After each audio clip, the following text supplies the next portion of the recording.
कांग्रेस आज आउ एक प्रार्थी तालिका घोषणा कर तीन लोकसभा और 16 विधानसभा आसन पर प्रार्थी ना घोषणा कर संबलपुर आसिका केन्दुझर लोकसभा आसन पर दल प्रार्थी घोषणा कर केन्दुझर दल पूर्वर मोहन हेम्ब्रम ना घोषणा करथिला तेबे एही आसन पर प्रार्थी बदल दि जाइछि।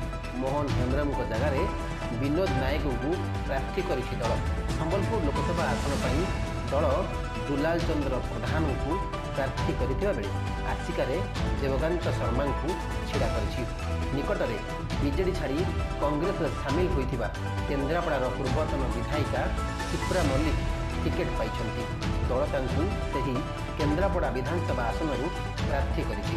अन्य पक्षरे कांग्रेस छाड़ी बीजेडी रे जोग देइथिबा गणेश्वर बेहेरा केन्द्रापड़ा आसन टिकेट पाई किंतु से एथर बीजेडी टिकेट पाई कहीं निकट भविष्य कहीं निकट अतीत कांग्रेस दल छाड़ी गणेश्वर बेहेरा बीजेडी रे जोग देइथिले।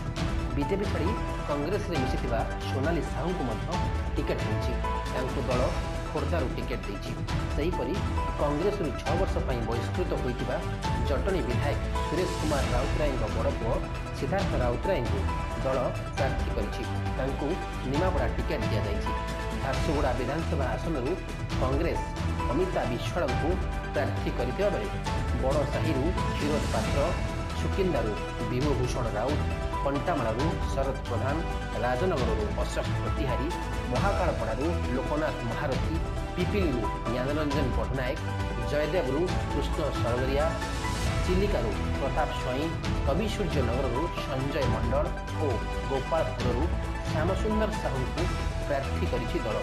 कंटामाल दल पूर्वर मनोज आचार्य को प्रार्थी करथिबा बेले एबे सेठारे परिवर्तन करी शरद प्रधान को प्रार्थी करिछि दल।